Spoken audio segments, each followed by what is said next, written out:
Minister, ഈ കാട്ടുപന്നി വിഷയത്തിൽ ഹൈക്കോടതി ഇടപെട്ടിരിക്കുകയാണ്. ഒരു കൃത്യമായ നയം വേണമെന്ന് പറയുന്നു.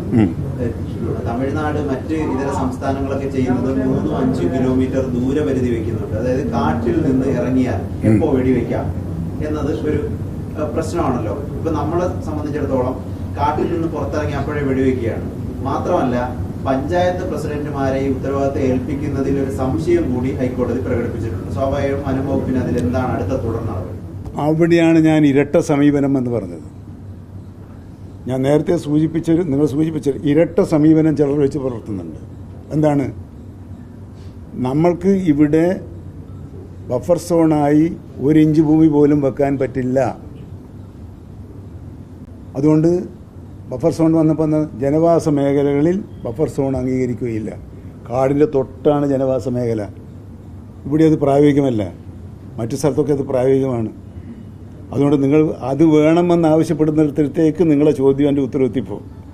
അപ്പോൾ അതങ്ങനെ എത്താൻ പാടില്ല. ബഫർ സോൺ എന്നത് എല്ലാവിടെയും ഉണ്ട്. നമ്മൾ മാത്രമാണ് 1 ഇഞ്ച് ബഫർ സോൺ പാടില്ല. കാരണം ന്യായമായ ആവശ്യമാണ്. അവിടെ വീടുകളുണ്ട്, സ്കൂളുകളുണ്ട്, ഹോസ്റ്റലുകളുണ്ട്, കച്ചവട സ്ഥാപനങ്ങളുണ്ട്, പോലീസ് സ്റ്റേഷനുണ്ട്, റേഷൻ കടയുണ്ട്. അപ്പം നമുക്കൊരു നിശ്ചിത കിലോമീറ്റർ അത് നിശ്ചിത മീറ്ററിനകം ഉള്ളിൽ എന്നൊരു പരിധി നിർണ്ണയിക്കാൻ കേരളത്തിന് ഇന്നത്തെ നിലവിലുള്ള സാഹചര്യത്തിൽ പ്രായോഗികമല്ലാത്തതുകൊണ്ടാണ് അങ്ങനെ വെക്കാത്തത്. അല്ല, അത് ഗവൺമെൻറ്റിൻ്റെ ഒരു നയം. മലയോര മേഖലയിൽ താമസിക്കുന്ന കർഷക സമൂഹത്തിൻ്റെ താല്പര്യങ്ങൾക്ക് വിരുദ്ധമായ ഒരു നിലപാടും ഈ ഗവൺമെൻറ് സ്വീകരിക്കുകയില്ല എന്നാണ്. ആ ബേസിൽ നിന്നുകൊണ്ടാണ് വനവുമായി ബന്ധപ്പെട്ട എല്ലാ പ്രശ്നങ്ങളെയും ഗവൺമെൻറ് നിരീക്ഷിക്കുന്നതും തീരുമാനങ്ങൾ എടുക്കുന്നതും.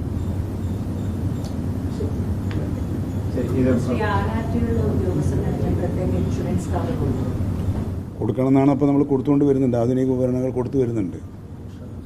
അവർക്ക് സ്പെഷ്യൽ ആക്ഷൻ ആകുമ്പം കുറച്ച് പഴയ സാധനം അല്ല, പൊതുവേ തന്നെ ഒരു നവീകരണ പ്രക്രിയക്കുള്ളത്. അത് പിന്നെ ഇൻഷുറൻസ് പരിരക്ഷയെക്കുറിച്ച് ആലോചിക്കുന്നുണ്ട്. ഇങ്ങനെ പലതും ഉണ്ട്.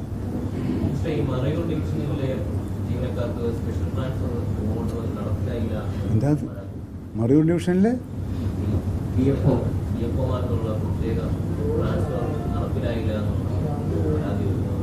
അത് വേറെ നോക്കണം.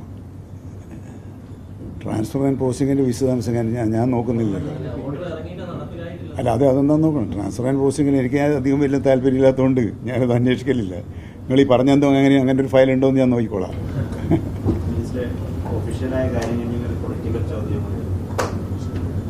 പറയാവുന്നതെങ്കിൽ പറയാം.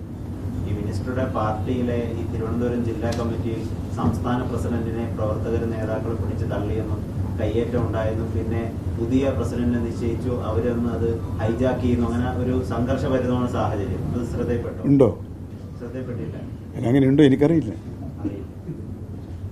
അങ്ങനെയുണ്ടെന്ന് ഞാൻ മനസ്സിലാക്കിയില്ല. പിന്നെ പാർട്ടി മീറ്റിംഗിൽ ചിലപ്പോൾ അഭിപ്രായ വ്യത്യാസമൊക്കെ ഉണ്ടാവും.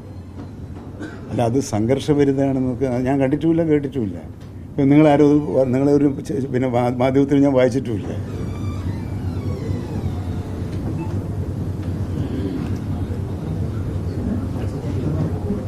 പിന്നെ നമ്മളൊന്ന് ശ്രദ്ധിക്കേണ്ടത്, ഇന്നലെ പ്രിയങ്ക ഗാന്ധി പിന്നെ അവിടെ വന്നു. അവർ 2 കാര്യം കർശനമായിട്ട് പറഞ്ഞു. കേന്ദ്ര നിയമം മാറ്റാൻ സാധ്യമല്ല. 2, കേന്ദ്രം സാമ്പത്തിക സഹായം നൽകണം. അല്ലേ? സംസ്ഥാന ഗവൺമെൻറ്റിന് വീഴ്ച പറ്റി എന്നൊരു വാക്ക് അവർ പറഞ്ഞിട്ടുണ്ടോ? സംസ്ഥാന വനം വകുപ്പിന് വീഴ്ച വരുത്തി എന്നൊരു വാക്ക് അവർ പറഞ്ഞിട്ടുണ്ടോ? അപ്പോൾ അവർ യാഥാർത്ഥ്യബോധത്തോടുകൂടി സംസാരിച്ചു. അവരുടെ നിലപാടിനെ ഞാൻ അപ്രീഷിയേറ്റ് ചെയ്യുന്നു. അത് കെ സുധാകരൻ അദ്ദേഹത്തിന് അനുഭവമല്ലേ പറഞ്ഞത്. അപ്പോൾ ആ രണ്ടും നിൽക്കുമ്പോൾ നിങ്ങൾ പറഞ്ഞ എല്ലാ ചോദ്യത്തിനും ഉത്തരങ്ങളായി ഇത് രണ്ടും കൂടി. പിന്നെ എന്തിനാണ് പ്രതിപക്ഷത്തിൻ്റെ നേതൃത്വത്തിൽ ഒരു മാർച്ച് നടക്കുന്നത് എനിക്കറിയില്ല. ഞാൻ ട്രെഞ്ച് കുഴിച്ചു, പൊളിഞ്ഞുപോയി. ഞാൻ ഫെൻസിങ് വെച്ചു, പൊളിഞ്ഞുപോയി. ഞാൻ കിടങ്ങ് കെട്ടി, പൊളിഞ്ഞ് പാളീസായിപ്പോയി. ഞാൻ ഹാങ്ങിങ് ഫെൻസ് കെട്ടി, ആന പൊട്ടിച്ചു. ഇതൊന്നും നടക്കാൻ പോകുന്നില്ല എന്ന് ആരോടാ പറഞ്ഞത്? നമ്മളോടല്ല പറഞ്ഞത്.